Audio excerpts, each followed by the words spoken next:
রাজকুমারী চন্দ্রবদনী ও চাঁদের ফুল। এক দেশে ছিল এক রাজ্য, নাম চান্দ্রনগর। সেই রাজ্যে বাস করতেন এক রাজা ও রানী।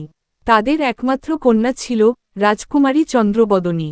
সে দেখতে যেমন সুন্দর ছিল, তেমনি তার মনও ছিল সোনার মতো। কিন্তু চন্দ্রবদনীর জন্মের সময় এক বুড়ি জাদুকরী এসে অভিশাপ দিয়ে বলেছিল, এর থেকে বড় হয়ে যেদিন রাজকুমারী চাঁদের ফুল ছুবে, সেদিনই সে ঘুমিয়ে পড়বে 100 বছরের জন্য। সেই থেকে রাজ্যে চাঁদের ফুল, এক প্রকার জাদু ফুল যা শুধুমাত্র পূর্ণিমার রাতে পাহাড়ে ফোটে, খুঁজে পাওয়া গেলেও কেউ তা রাজকুমারীর সামনে আনতে সাহস করেনি। কিন্তু চন্দ্রবদনী খুব কৌতূহলী ও সাহসী ছিল।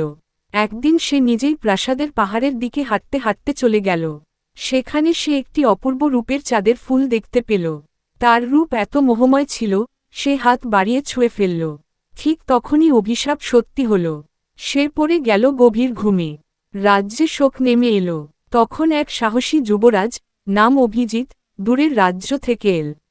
সে শুনেছিল এই ঘুম ভাঙাতে হলে রাজকুমারীর হৃদয়ের সত্যিকারের ভালোবাসা প্রয়োজন।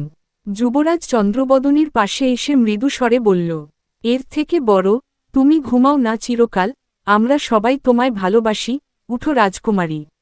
তার কথা যেন এক জাদুর মতো কাজ করল।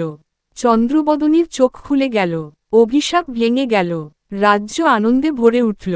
রাজা ও রানী যুবরাজ অভিজিৎকে সাদরে গ্রহণ করলেন। কিছুদিন পর চন্দ্রবদনী ও অভিজিৎ বিবাহ বন্ধনে আবদ্ধ হলেন এবং একসঙ্গে রাজ্য শাসন করতে লাগলেন, ভালোবাসা, ন্যায় ও জ্ঞানে।